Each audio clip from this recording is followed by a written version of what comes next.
मुलुक महाराष्ट्र या बुलेटिनची सुरुवात करणार आहोत एका राजकीय बातमीने। पंतप्रधान नरेंद्र मोदींनी काल मुख्यमंत्री एकनाथ शिंदेंच्या पाठीवरती थाप दिली आणि त्यानंतर शिवसेनेला मात्र ही थाप अतिशय झोंबल्याचं दिसतंय। शिवसेना चौताळली आहे कारण शिंदेंच्या कौतुकामुळे शिवसेनेने आता त्याबद्दलची जी प्रतिक्रिया दिलेली आहे ती अतिशय बोलकी आहे। शाबासकीवरून आता संजय राऊत यांनी खोचक सवाल विचारलाय। राऊतांच्या टीकेवर सत्ताधाऱ्यांनी पलटवार केलाय।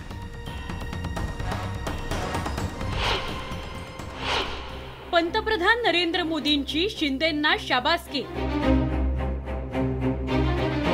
मोदींची शाबासकी ठाकरे गटाला झोंबली। थाप बहुधा यासाठी असावी शाबास शिवसेना फोडल्याबद्दल। शिवसेना फोडल्याबद्दल थाप होती का? राऊतांच्या टीकेवर सत्ताधाऱ्यांचा पलटवार।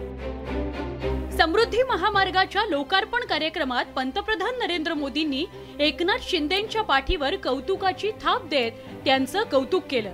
मुख्यमंत्र्यांनी पंतप्रधानांच्या डोक्यावर फेटा ठेवत त्यांचं स्वागत केलं।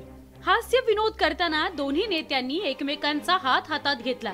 एकंदरीतच पंतप्रधान नरेंद्र मोदी आणि मुख्यमंत्री एकनाथ शिंदे यांच्यात जवळीक वाढल्याचं यातून स्पष्ट झालं आणि हीच जवळीक संजय राऊतांना खटकली।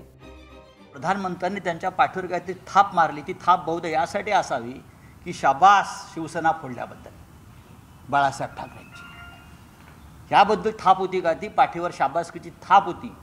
जे औरंगजेब अफजल खानाला जमलं नाही, जे आम्हाला जमलं नाही, तो तुम्ही खंजीर खुपसून दाखवला, त्याबद्दल थाप होती का? अशी या महाराष्ट्राच्या जनतेच्या मनामध्ये हे प्रश्न निर्माण झाले। संजय राऊतांनी टीका केल्यानंतर बाळासाहेबांची शिवसेना आणि भाजपनं आक्रमक भूमिका घेतली। मराठीत एक म्हण आहे, चोराच्या उलट्या बोंबा। खऱ्या अर्थाने बाळासाहेबांच्या विचारांच्या पाठीत जर खंजीर जर कोणी खुपसला असेल तर संजय राऊत यांनी खुपसलेला आहे। बाळासाहेबांनी कायम काँग्रेस आणि राष्ट्रवादीला विरोध केला। बाळासाहेबांचे हिंदुत्वाचे विचार या शिवसेनेला सोडायला जर कोणी भाग पडले असेल तर संजय राऊतांनी पाडलेला आहे। खरं तर इमानदार एकनाथ शिंदे आहे, ज्यांनी 2019 मध्ये जे करायला पाहिजे होतं ते केलं। बेईमान तर तुम्ही आहे, बदमाशी तुम्ही केली आहे, विश्वासघात तुम्ही केला आहे, विश्वासघातकी तुम्ही आहे आणि अजून पुन्हा आयत्या बिडावर लागू झाले तुम्ही। केंद्रातील इंजिन आणि राज्यातील इंजिन असं डबल इंजिन राज्याच्या विकासासाठी सुसाट सुटलंय। त्याचीच प्रचिती समृद्धीच्या लोकार्पण प्रसंगीही आली आणि त्यामुळेच मुख्यमंत्री एकनाथ शिंदेंचं पंतप्रधान नरेंद्र मोदींनी कौतुक केलं आणि हेच कौतुक शिवसेना ठाकरे गटाच्या पचनी पडत नसल्याचं दिसून येत आहे। Bureau report, news 18 Lokmat. यानंतर महाराष्ट्रातल्या महिलांच्या दृष्टीने एक अतिशय महत्त्वाची बातमी। महिलांच्या सुरक्षेसाठी निर्भया पथक स्थापन करण्यात आली आणि यात निर्भया पथकांसाठीच्या ज्या गाड्या होत्या, जी वाहनं होती ती आता मंत्र्यांच्या दिमतीला आहेत का, आमदारांच्या दिमतीला आहेत का, असा सवाल उपस्थित केला जातोय आणि त्यानंतर महाराष्ट्रातलं राजकारण तापलंय। निर्भया पथकातील वाहनांच्या दुरुपयोगावरून आता महाविकास आघाडी सरकार आरोपीच्या पिंजऱ्यात उभं राहिलेलं आहे। तत्कालीन मविया सरकारच्या काळात तब्बल 9 गाड्या तत्कालीन मंत्र्यांच्या दिमतीला बांधल्याचा आरोप भाजपच्या नेत्या चित्रा वाघ यांनी केला। महिलांच्या सुरक्षेसाठी असलेल्या निर्भया फंडासाठी असलेल्या गाड्या शिंदे गटाच्या मंत्र्यांच्या सुरक्षेसाठी ठेवण्यात आल्याचा ठपका सरकारवर ठेवण्यात आला। महिलांच्या सुरक्षेसाठी तयार करण्यात आलेल्या निर्भया फंड हा लोकप्रतिनिधींच्या सुरक्षेसाठी खर्च करण्यात आल्याचा गंभीर आरोप राष्ट्रवादीच्या खासदार सुप्रिया सुळेंनी केला। त्याला प्रत्युत्तर देताना चित्रा वाघ यांनी निर्भया फंडातील गाड्यांचा दुरुपयोग मविया सरकारच्या काळात केल्याचं प्रत्युत्तर दिलंय। त्यामुळे दोन्ही बाजूंनी आरोप प्रत्यारोप होत आहेत आणि यात सगळ्यात समोर येत आहे दोन्ही सरकारांच्या मंत्र्यांसाठी, खासदारांसाठी, आमदारांसाठी निर्भयाच्या गाड्या वापरल्या गेल्या का? आपण जाणून घेऊयात ग्राफिक्सच्या माध्यमातून हा सगळा प्रकार काय आहे। 9 वाहनं जी निर्भया पथकात होती ती मंत्र्यांच्या दिमतीला आणली गेली। त्याच्यामध्ये मवियाच्या मंत्र्यांकडे निर्भयाची वाहनं होती। छगन भुजबळ तत्कालीन अन्न व नागरी पुरवठा मंत्री, विजय वडेट्टीवार तत्कालीन ओबीसी मंत्री, सुनील केदार तत्कालीन क्रीडा मंत्री, तत्कालीन राज्यमंत्री आदिती तटकरे, सुभाष देसाई उद्योग मंत्री तत्कालीन आणि राष्ट्रवादीच्या खासदार सुप्रिया सुळे यांच्या दिमतीला ही निर्भया वाहनं होती अशी बाब आता समोर आलेली आहे आणि त्यानंतर आता आत्ताच्या बाळासाहेबांची शिवसेना पक्षाच्या आमदारांना सुद्धा हीच वाहनं दिल्याचा आरोप झालाय. दोघांनीही ही वापरली गेली असतील तर या महाराष्ट्रातल्या जनतेनं काय नेमका यातून धडा घ्यायचा, काय संदेश घ्यायचा आहे, कुठे आहे महाराष्ट्रातल्या महिलांची सुरक्षा हा प्रश्न जर त्यांना पटला असेल तर त्यात नबल काय. निर्भया फंड हा फंड केंद्र सरकारमध्ये डॉक्टर मनमोहन सिंगजी जेव्हा प्रधानमंत्री होते त्या फंडची स्थापना झाली आणि त्या फंड हा फक्त राज्यातल्या आणि देशातल्या महिलांच्या सुरक्षिततेसाठी तो फंड निर्माण केला होता आणि त्या फंडचे पैसे हे फक्त महिला सुरक्षिततेसाठीच द्यायचे आहेत आणि अतिशय दुर्दैवी आहे की महिलांच्या सुरक्षिततेसाठी आणलेल्या ह्या गाड्या ह्या वेगळ्या कामासाठी वापरल्या जातात. ज्या आरोप करतायत त्या सुप्रियाताई स्वतः निर्भया फंडातली गाडी त्यांच्या ताफ्यामध्ये होती आणि असं असताना कुठेतरी शिंदे फडणवीस सरकारला बदनाम करायचं काम चाललंय.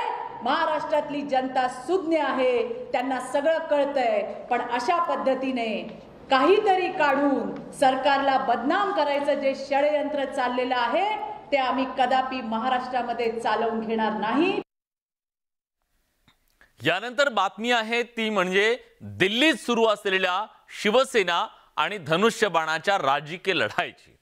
शिवसेनेतल्या दोन्ही गटांमध्ये ठाकरे आणि शिंदे गटामधला हा जो संघर्ष सध्या सुरू आहे धनुष्यबाणासाठीचा, त्याच्या संदर्भातली निवडणूक आयोगातली आजची सुनावणी पार पडली. निवडणूक आयोगात शिंदे विरुद्ध ठाकरे लढाई सुरू आहे आणि धनुष्यबाण चिन्हासाठी ही लढाई सुरू असून पहिला युक्तिवाद आज फक्त 5 ते 7 मिनिटात पार पडला. धनुष्यबाण चिन्हासाठी पुढील सुनावणी आता 5 जानेवारीला होणार आहे. मूळ दस्तऐवजाची छाननी व्हावी यासाठी वेळ देण्यात आला असल्याची माहिती शिवसेना सचिव अनिल देसाईंनी दिली. कोर्टात किती खरे आणि किती खोटे प्रतिज्ञापत्र दाखल केले हे स्पष्ट व्हावं यासाठी जानेवारीत ही सुनावणी पार पडणार आहे. धनुष्यबाण कुणाचा याबाबत इतरही काही अर्ज दाखल झाले असून त्यावरही 5 जानेवारीला सुनावणी होणार आहे.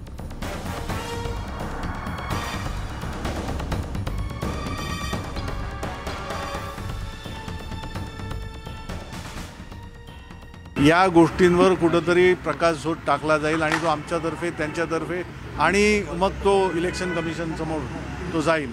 परंतु पहिल्या आठवड्यामध्ये जानेवारीची डेट दिल्यामुळे आम्ही तयार होतो.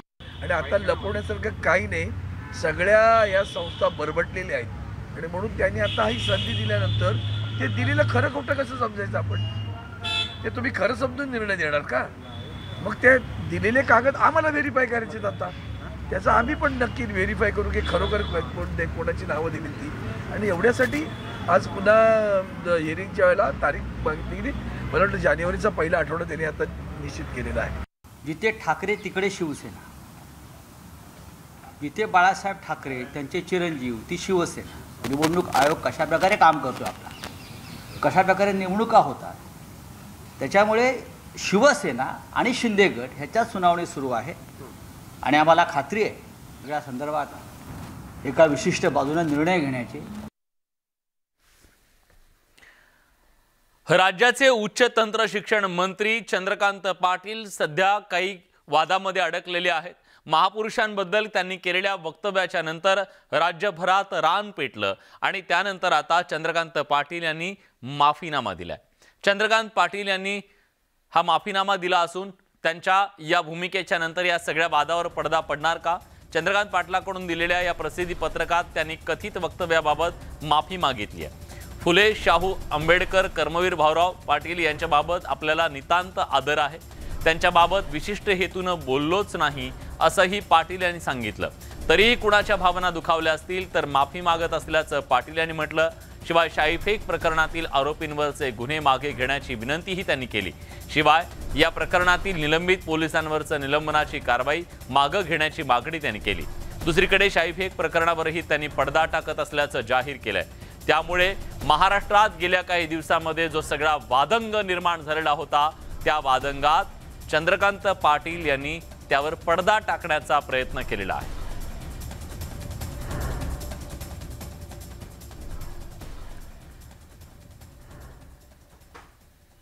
दरम्यान राज्यपाल भगतसिंग कोश्यारी यांनी छत्रपती शिवाजी महाराज यांच्याबद्दल जे वादग्रस्त वक्तव्य केलेलं होतं त्या संदर्भात आज पहिल्यांदाच त्यांनी लेखी स्पष्टीकरण या संदर्भातलं दिलंय केंद्रीय गृहमंत्र्यांना।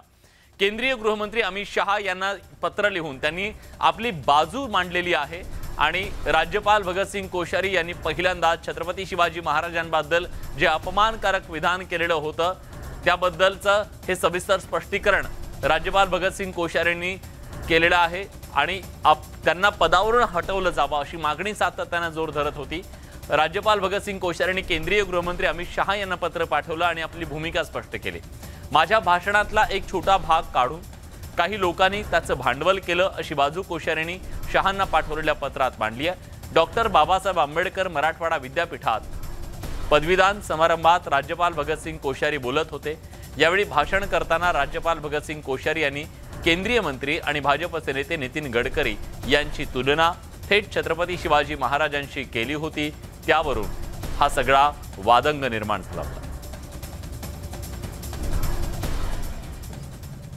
शिवनेरीवर राज्यपाल काही हेलिकॉप्टर नाही गेले, पायी चालत गेले छत्रपती शिवरायाचं दर्शन घेण्याकरता। आई जिजाऊचं दर्शन घेण्याकरता सिंदखेड राजाला काही प्लेन घेऊन नाही गेले राज्यपाल, चालत गेले। खरा एखाद्या व्यक्तीची कृती मागच्या 2.5 वर्षाची काय आहे आणि एखाद्या डायसवरनं एखादं उदाहरण देताना छत्रपती शिवरायांच्या माध्यमातून त्यांच्या जीवनचरित्रावर जर त्या ठिकाणी जोडलं गेलं ते काही योग्य नाहीये, बोलायलाच नको। राज्यपालांनी जे पत्र लिहिलेलं आहे ते त्यांनी माननीय अमित शहा यांना लिहिलंय। महाराष्ट्रामध्ये जी परिस्थिती निर्माण झाली आहे, वारंवार आमच्या महापुरुषांचा कोणी अपमान करत असेल तर ते आम्ही सहन करणार नाही। 17 तारखेला जो मोठा मोर्चा आहे त्यानंतर त्यांना राज्यपाल भगतसिंग कोश्यारी यांना हटवण्याचा निर्णय घ्यावाच लागेल। हिंदवी स्वराज्य संस्थापक छत्रपती शिवाजी महाराजांचा अवमान महामहिम राज्यपालांनी ज्या शब्दामध्ये केला त्याचे या एवढ्या दिवसानंतर त्याचा पश्चाताप त्यांना होतोय हे न पटणारं गणित आहे। त्यामुळे केवळ आणि केवळ आता विरोधकांनी त्यांच्या विरोधात आवाज उठवला। माननीय पंतप्रधान साहेब असतील, माननीय गृहमंत्री अमित शहा साहेब असतील, यांनी त्यांची कदाचित कानटोचणी केलेली असेल आणि म्हणून कुठेतरी सारवासारव करून पश्चाताप मला झाला किंवा म्हणा मी तसं बोललो, माझा बोलण्याचा उद्देश नव्हता, अशा पद्धतीचं सांगण्याचं जे ढोंगीपणा जो आहे तो योग्य आहे असं मला वाटत नाही। यानंतरची बातमी आहे आणखी एका आमदारांच्या वादग्रस्त विधानाची। हे विधान आहे भाजपचे आमदार नितेश राणे यांनी केलेलं। राज्यात सध्या ग्रामपंचायतीच्या निवडणुकांचा माहोल आहे, सगळं राजकारण तापलेलं आहे। या पार्श्वभूमीवर त्यांनी एक विधान केलं। माझ्या विचारांचा सरपंच निवडून आला नाही तर मी तुमच्या गावाला निधी देणार नाही अशी थेट धमकी त्यांनी गावकऱ्यांना दिली आणि त्यामुळे त्यांच्या या वक्तव्यावरून आता आरोप प्रत्यारोपांना सुरुवात झाली आहे। जे गाव माझ्या विचाराचा सरपंच मला देईल त्या गावाचा विकास मी करीन, नाही तर मी करणार नाही। मी स्पष्ट सांगतो, माझ्याकडे कॅल्क्युलेशन पण आपण लपाछुपीवाले नाही। आपला राणे साहेबांच्या तालमीमध्ये तयार झालेले आम्ही विद्यार्थी आहोत। आम्ही पोटात एक ओटात एक असं नाही। चुकून पण इथे माझ्या विचाराचा सरपंच आला नाही तर मी 1ही रुपयाची निधी देणार नाही, एवढी काळजी मी निश्चित पद्धतीने घेईन। मी तुम्हाला सांगतो, म्हणजे आता हे तुम्ही धमकी समजा, हे समजा, काही समजा, पण आपलं कॅल्क्युलेशन स्पष्ट आहे। म्हणून मतदान करताना एक लक्षात, कारण का सगळी निधी आता माझ्या हातात आहे। ऐकलं तुम्ही। आता प्रश्न हा पडला असेल की आमदार नेमके कुणाचे असतात। तिकडे हाच प्रश्न घेऊन शिवसेना उद्धव बाळासाहेब ठाकरे पक्षाच्या प्रवक्त्यांनी नितेश राणेंचा समाचार घेतला। त्यांनी आमदारकीची शपथ घेतलेली आहे, ती शपथ त्यांनी पुन्हा वाचावी आणि पुन्हा त्या शपथेवर त्यांनी अवलोकन केलंय की त्याच्यामध्ये तुमची बांधिलकी कोणासाठी आहे। तुम्ही जनतेसाठी तुमची बांधिलकी आहे आणि तुम्ही सरपंच हे देखील एक निवडून आलेले लोकप्रतिनिधी आहे, तुम्ही त्यांना निधी देणार नाही म्हणता, याचा तुम्हाला स्पष्टीकरण द्यावं लागेल तुमच्या वक्तव्याचं। यानंतर एक महत्त्वाची बातमी येते। राज्याचे ग्रामविकास मंत्री जळगाव जिल्ह्याचे नेते असलेले गिरीश महाजन यांनी त्यांना राज्य सरकारनं दिलेली Y+ दर्जाची सुरक्षा नाकारली आहे। कायमस्वरूपी त्यांना ही सुरक्षा देण्यात आलेली होती आणि ती त्यांनी कायमस्वरूपी नाकारलेली आहे। एका बाजूला सुरक्षेमध्ये कपात केल्यानंतर रडारड करणारे, आदळापट करणारे राजकीय नेते असताना दुसऱ्या बाजूला मात्र आपल्याला अशी सुरक्षा नको म्हणणारे नेते हे काहीसे विरळ आहेत आजच्या राजकारणामध्ये। कारण आपल्या मागे, आपल्या दिमतीला पोलीस असावेत, सुरक्षा फौजफाटा असावा अशी जवळपास सगळ्यांची अपेक्षा असते। पण गिरीश महाजन यांनी मात्र हे धैर्य दाखवलेलं आहे आणि एक चांगला पायंडा पाडलाय असं म्हणावं लागेल। राज्याचे ग्रामविकास मंत्री गिरीश महाजन स्वतः आता आपल्या सोबत आहेत। गिरीशजी, पहिल्यांदा तुमचं अभिनंदन, कौतुक की तुम्ही एक मोठा हा निर्णय घेतलेला आहे, सुरक्षा नाकारलेली आहे। पण ही सुरक्षा नाकारताना तुमची गिरीश भाऊ भावना काय आहे?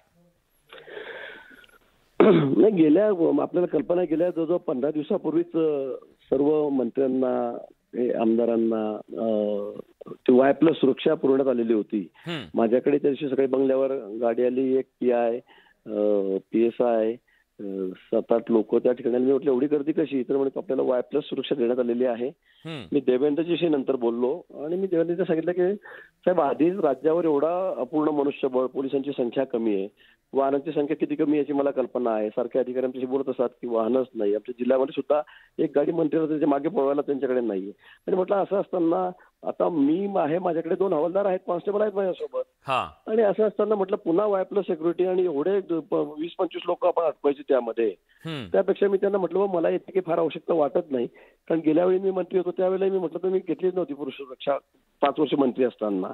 म्हणून मी त्यांना म्हटलं की मला जेवढ्या 2 लोक आहेत, माझ्याजवळ एक माणूस असतो माझ्यासोबत कायम, तेवढे लोक मला पुरे आहेत, त्यामुळे मला Y+ सुरक्षा नाही दिली आणि हेच मनुष्यबळ जर दुसरीकडे अजून टाकलं किंवा वापरलं तर ते अधिक बरं राहील असं मी डीजींशी बोललो होतो। निश्चितच गिरीश भाऊ, त्यामुळे ही सुरक्षा व्यवस्था मी नाकारली। खूप महत्वाचा तुम्ही निर्णय घेतलेला आहे। याचं कौतुक तर व्हायलाच हवं, चांगल्या गोष्टींचं कौतुक निश्चितपणे व्हायला हवं आणि त्याचं अनुकरण सुद्धा व्हायला हवं। आशा करूया राज्यातल्या इतर नेत्यांकडून सुद्धा याचं अनुकरण होईल। एक चांगला पायंडा राजकारणामध्ये तुम्ही घालून दिलेला आहे। जेव्हा की सुरक्षा ही मिरवण्याची गोष्ट मानली जाते तेव्हा तुम्ही ती स्पष्टपणे नाकारलेली आहे, त्याबद्दल तुमचे धन्यवाद। पुढ्यात पुढच्या बातमीकडे।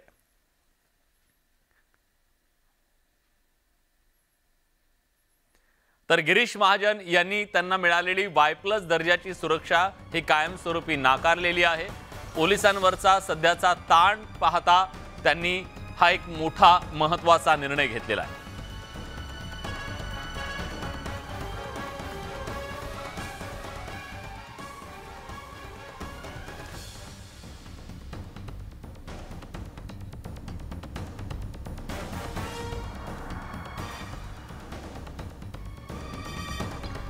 यानंतरची बातमी आहे ती म्हणजे पंढरपूरमध्ये जो प्रस्तावित कॉरिडॉर आहे त्या कॉरिडॉरच्या संदर्भातली, कारण आता या पंढरपूरमधल्या कॉरिडॉर संदर्भात सुप्रीम कोर्टाचं दार ठोठावण्यात येणार आहे। सुब्रमण्यम स्वामी हे कोर्टात जाण्याच्या तयारीत आहेत। हिंदुत्ववादी सरकार मंदिरं का पाडतंय असा सवाल त्यांनी केलाय।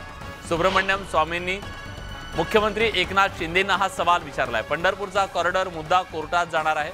कॉरिडॉर विरोधकांसोबत सुब्रमण्यम स्वामी हे सुप्रीम कोर्टात याचिका दाखल करणार आहेत।